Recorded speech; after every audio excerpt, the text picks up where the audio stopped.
Hello and welcome to another episode of the Operations Toolbox podcast, where we talk about skill strategies and systems to help you build a high-performing team. I'm your host, Tanya D. Harrison, and today I want to shine a spotlight on my introverted leaders. So being an introvert myself, I understand some of the challenges that are faced. I understand some of the stigmas that are around it and also some of the myths. But at a certain point, I learned how to lean in some of the innate skills that I had to help me be even more successful with building a team. And that is what I want to share with you today. So whether you are an introverted leader yourself or you are managing introverts, this podcast is really going to give you some nuggets and some tools that you could take with you to help you be even more successful in your leadership journey. So first things first, I want to bust some of the myths. So these are some things that I have heard during my journey, and there are some of the things that at one point I even thought were true, but they're really not true. The first myth that I really want to talk about is the myth that introverts are shy.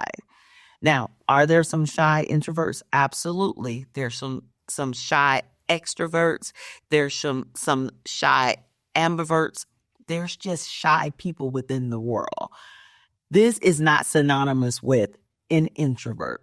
The truth is, it is not the same. And when we're talking about introverts or introversion, we're really talking about where we get our energy from. So for most introverts, we recharge by spending time alone or in one-on-ones or small groups, whereas extroverts tend to thrive in social and high energy environments. That's just not the same for introverts. So no, we're not necessarily shy because we're an introvert. The second myth is introverts can't lead effectively.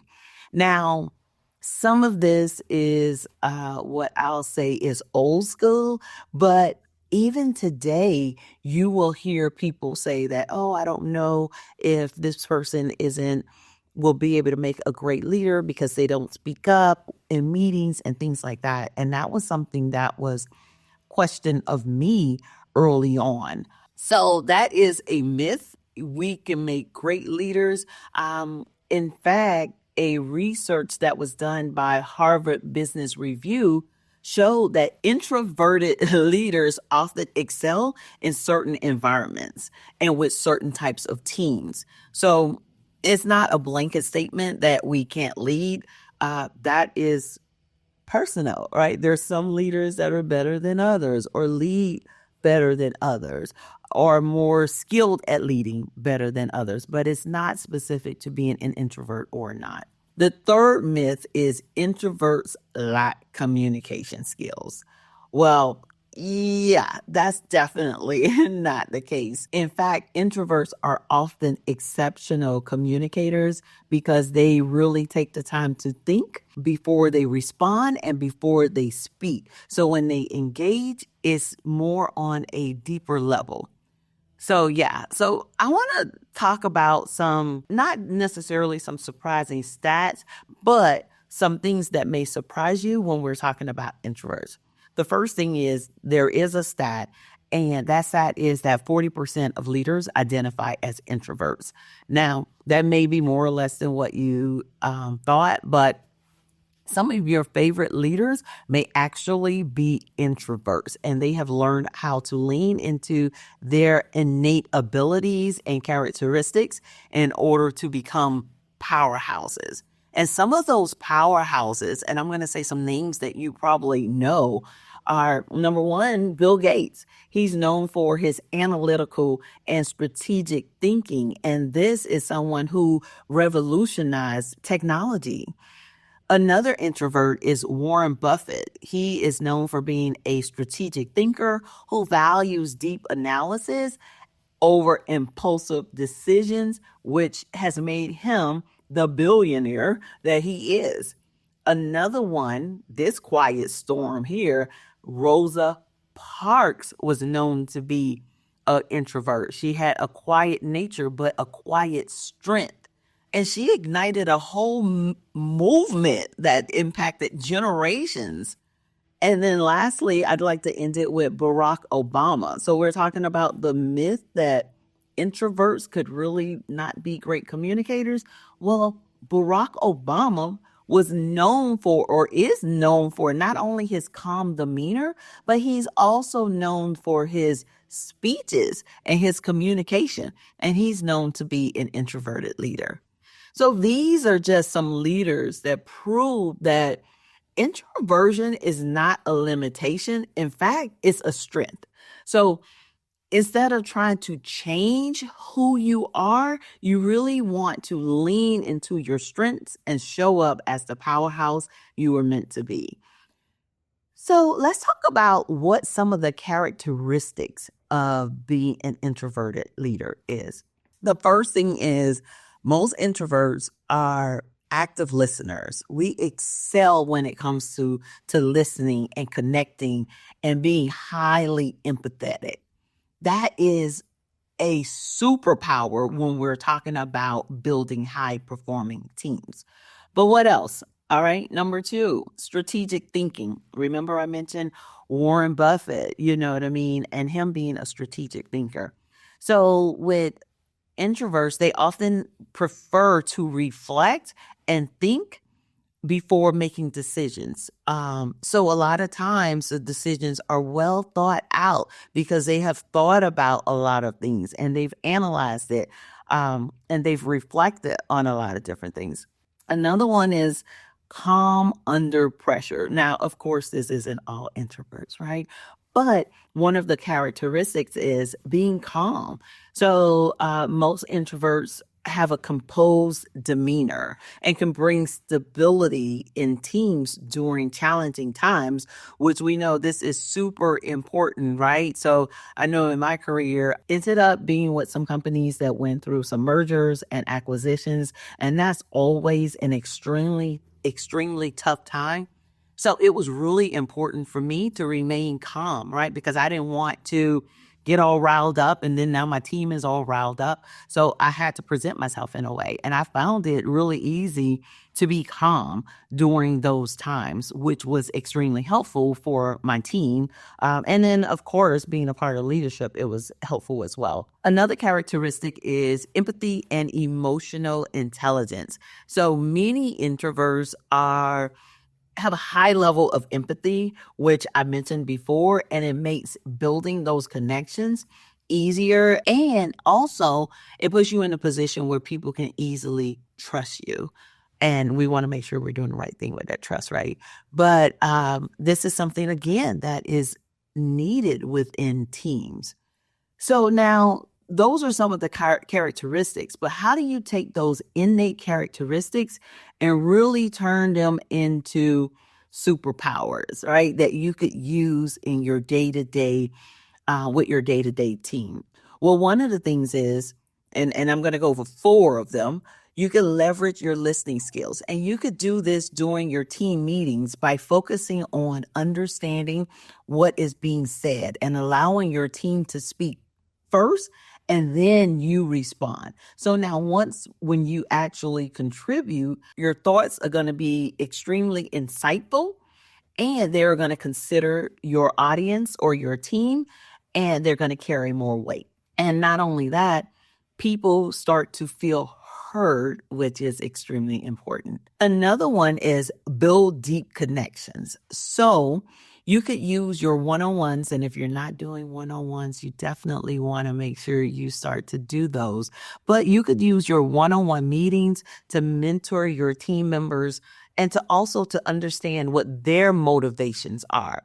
And this is going to help you drive performance in 2 ways. Number 1, now you know how they fit within the team, right? Based on their motivations. Is it only about their motivations? No. But we want to take those things into consideration.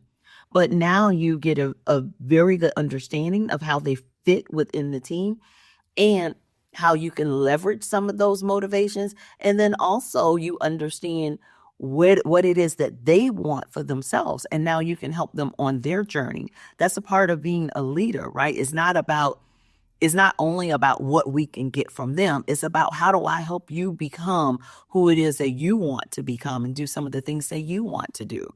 So use those one-on-ones to build that deeper connection and to understand and to learn who it is that you're actually working beside. Number 3, maximize preparation. So we are already going to review and analyze and be extremely retrospective and thinking inward. You want to use all of that and prepare for your meetings.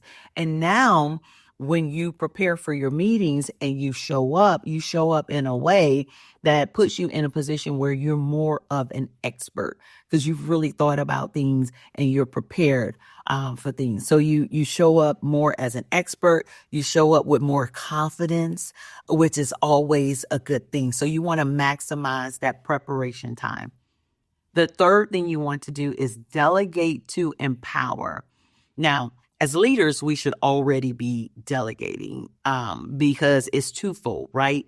So when you delegate to empower, I am now empowering the person that I'm delegating to, shifting responsibility, but I'm also allowing them to take ownership. And then I'm also freeing up time for me to now focus on some strategic priorities so that I can continue to grow and go on the path that I'm set to go on. So you definitely want to delegate to empower.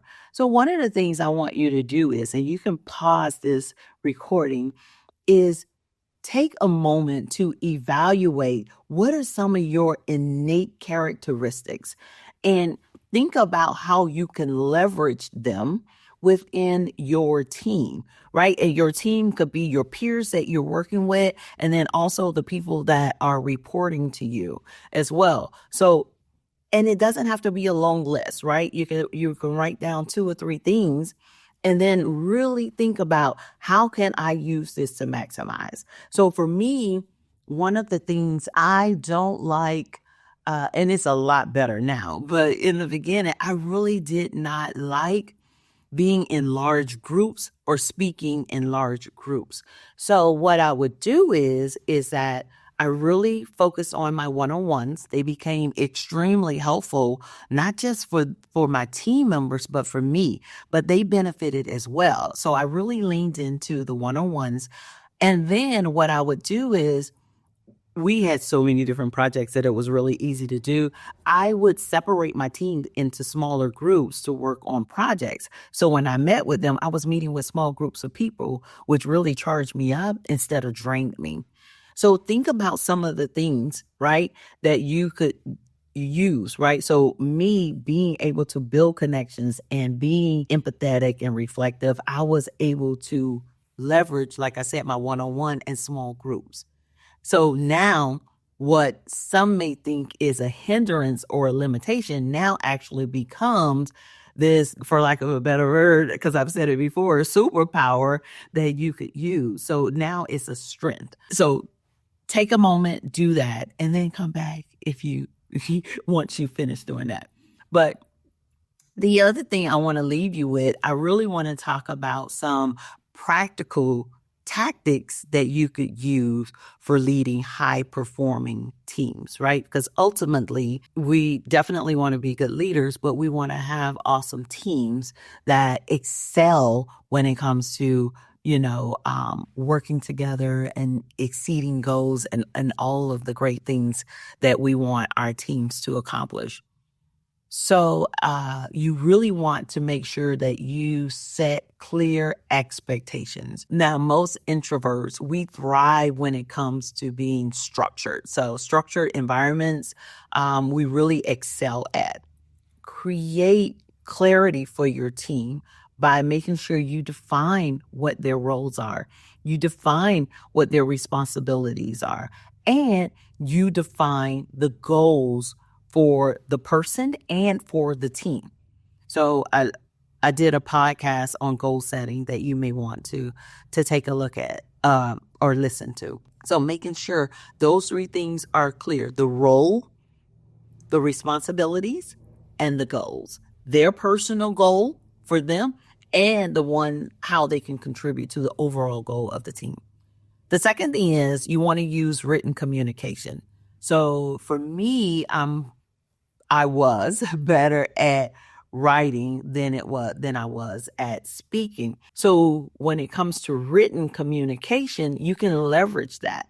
If you don't like speaking in large groups, or in front of a large group of people, then if there's an opportunity to send an email or send something through Slack or send a communication through another means, you can leverage that. Now we got the voice messages, you can leverage that. So think about how I can still communicate and be effective at it, right? But how can I leverage this? You know what I mean? So really think about how you can do that. Or one of the things that you could do is, like I said earlier, you can break your team down into smaller groups and communicate on that level. The goal is you still have to communicate, you still have to get the message through, but what is an effective way to do that that doesn't necessarily drain you, but you can use something that you're really good at. So if you're good at written communication, you definitely want to make sure that you are using that when it's appropriate. Another one is to foster a quiet work environment, right? So this is a tactic that you really want to use because many times we perform best in quieter settings and we don't always have an opportunity to do that. So one of the things that I would do when I worked in corporate is, because I had so many different departments reporting to me, so there was a lot of people, I would have boundaries that I set, and I would have focused times that I would block out. So during these times, it would be no meetings, and I would actually close my door. So if you could block out, 2 hours during the day, or maybe an hour in the morning, an hour in the afternoon, whatever it is that you need, where you are getting some quiet time. This is going to allow you to, number one, focus on some things that you really need to focus on, and it's probably going to be your priorities. But the other thing you do is you're recharging your battery because you don't have people flying in and out of your office. Or if you're at a cubicle, this could be a little bit more difficult, because I remember early on when I worked at a cubicle, it was a little bit more difficult. But what I did was two things. I, number one, told my team that this is a block of time that I would not be available. And then the other thing, for some offices, you know how you have the spaces where you could reserve a space? You could reserve a space and go in there if it's something that's available. For my business leaders, you still want to do this as well, right? Because you don't want to have meetings throughout the entire day where you don't have focus time. So you still want to set those boundaries and make sure that you have those times blocked out on your calendar. Again, it's going to help you to get more work done, but it's also going to allow you an opportunity to recharge. The fourth thing that you could do is celebrate the wins thoughtfully. So we definitely want to make sure we are recognizing individual contributions in a way that aligns with team preferences, because everyone does not want to be acknowledged openly in front of a large group. So understand what some of those preferences are and make sure that you are celebrating those wins in a thoughtful way. And this could be in a smaller group. It could be a personalized note. I know people don't write notes anymore, but they are still effective. Or a voice memo where you're sending someone telling them you did a great job on XYZ, whatever the case may be. But find ways to do it. And it's going to be easier to do when you truly know the people because you've built a connection. So, my introverts, or my leaders that are managing introverts, these are some of the things that you can do to make sure that you are leaning into your innate characteristics and being the awesome leader that you were designed to be. Being an introvert does not have to stop you from excelling in leadership or in whatever it is that you want to do. You just really need to understand how to recharge and how to use what it is that you have in order to change it from being what some people may perceive to be a limitation into what you know is a strength. So, in closing, I just want to say that if you're an introverted leader, embrace your strengths, reflect on the insights and the tactics that I've discussed during this episode, and don't hesitate to reach out. If you are a corporation and you are looking for some training for your leaders of team, I primarily work with new leaders. So if you have new leaders that are just now getting into the managerial level, and they are now going from individual contributor to now managing team, that is my sweet spot. That is my sweet spot. Or if you are a business leader and you know that you are ready to build a team, then you can reach out to me as well. So thank you for tuning in to this episode of the Operations Toolbox podcast for business leaders. If you found this episode helpful, please give us a review, a 5-star review, leave us a message, and share it with a fellow leader that you feel could use this. And remember, until next time, great leaders don't just build teams. We build super teams. Talk to you soon.